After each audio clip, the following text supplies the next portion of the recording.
word, Genesis chapter 32. Look at your neighbor and say, quick word. Quick word. Quick word is the one you remember. I'm trying to give y'all a quick word so you remember it. So that while you're watching the game, you can reflect on this quick word. And it would encourage you to come back out in the morning. Come on. Sometimes people won't show up on Sunday because they're like, I'm there Saturday night too late. I ain't gonna do that to you, Pastor. I'm gonna make sure I get them out here early. So they come back in the morning. In the morning. Genesis chapter 32, beginning with verse 22. All right. Reading through verse 28. I will be reading from the New International Version. I bid you greetings from the Morning Star Baptist Church. Where our pastor is my daddy, Reverend Dr. John Boyd, my first lady, my mama, and our whole Morning Star family.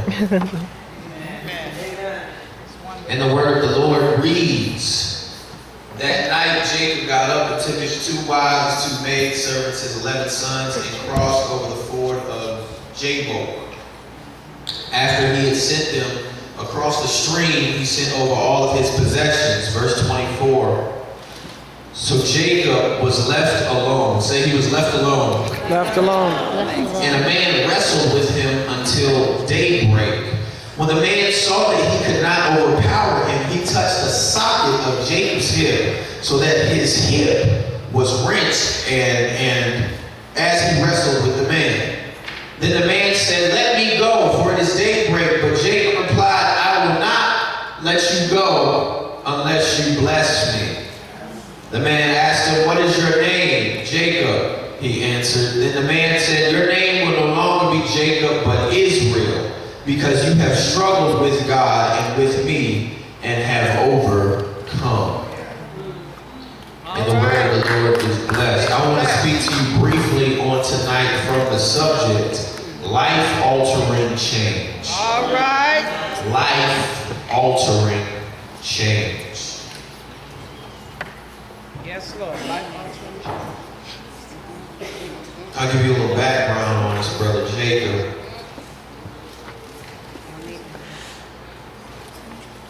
Jacob had an older brother named Esau. I'm sure many of us growing up in church are familiar with this story. Jacob had spoken to his mother. His mom wanted to make sure that they got the blessing of his father Isaac, so he went. He lied about who he was, dressed up, acted like he was his older brother. Yes, I'm your beloved son. I want the rights of the first son, so I'm going to steal this blessing of my brother. So he stole his brother's blessing. He went into hiding because now he found out his brother was after him. So he's running for his life. And we meet him in chapter 32, in verse 22, when he is at the point where he has now started to send all his bountiful blessings that he received as a result of stealing his blessing. He starts to send all these things his brother's way because he hears that his brother is headed to take him out. So his brother is after his life. But we see in the previous chapters and in verses preceding this concentration of ours that he began to send to his brother so many things that were kind of ease him up a little bit. That would kind of delay him. Maybe if I send this cattle, maybe if I split up this group in 2 and he finds one of us, then half the group will be able to live. If I can send these different things to pacify his anger, maybe he will see me and have mercy on me. I know I was wrong. I know I didn't do the right thing, but now I want to try to reconcile the situation, reconcile this relationship. So I'm going to send all these things to my brother that he might be somewhat passive when he gets before me. He might show me mercy. All right. So you have to keep this in mind as we go. Keep this in mind because we then look and we see that in verse 22 that it was night and that Jacob had sent all that he had left over the brook. He needed some space. And in this place, in this space, we see in verse 24 that Jacob was left alone. All right.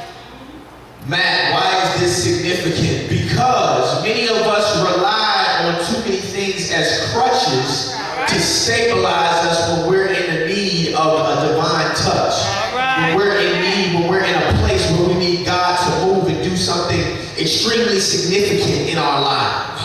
We rely on the traditionalism of the church. We rely on the music ministry. We rely on the liturgical dancers. We rely on the worship team. There are so many crutches that we rely on too many times, and sometimes God needs to isolate you. Why is it that your relationship with God is one way on Sunday morning or Saturday night, and then Wednesday, while you're on your way to work or on your way to school, you sit there cussing everybody out? You mad and you just so frustrated because life has now overwhelmed you. Why is it that your relationship during the week is so unstable? Why is it that we as Christians, we rely on so many crutches? We look to so many different things to stabilize us when it is when we are alone that God can do the most. It said that Brother Jacob was isolated. He was left alone, and then the angel of God came. Many of us are looking for God to move in our life, but God has sent me here on tonight to let you know that what it is you're waiting for will not happen until God gets you by yourself. But I go to church with my grandmother, but I'm not going to go to church if Shorty don't go. I'm not going to go unless my boys roll with me. I can't be in church by myself. What do I look like crazy by myself? I'm going to be the only one standing up clapping. I'm going to be the only one singing. They're going to be looking at me like I'm crazy. I'm going to be the only one speaking in tongues. I'm going to be the only one dancing. I'm going to be the only one falling out. God can't move in you the way he wants to until he gets you isolated. He can't strengthen you the way he desires to pour into you until you are in a place by yourself where there are no distractions, there's no reliance. God has to remove all these things from you so you can be in a place where he can speak. You need clarity in this walk. Jacob was in a place that so many things were happening. His life was in danger. This man knew he was about to die. He knew that even his own brother, his family, he couldn't rely on because he had done wrong. Some of us in this place have done some wrong things. Have committed some sins that made us move and shift our way from this place to that place, this house to that house, this man or woman to that man or woman. Might be talking to myself. But God had to get Jacob by himself so that he could move in the way he wanted to. It said in verse 24, so Jacob was left alone, and a man wrestled with him until daybreak. We see that Jacob was so frustrated. Where did this aggression come from? Where did this stamina come from to fight? There is such thing as a divine fight. This right here is a divine bout. There are some things that happen in your life that are divine. Some fights we start on our own. Did he really just slap that one? Some fights you start on your own, but sometimes there are fights that happen in your life that you really didn't have much to do with, but you know that you're in a place where you have to fight. We see Job in a place where he had to fight. This was a divine bout. Say where you come from, rolling to and fro the earth, seeking whom I may devour. Have you tried my servant Job?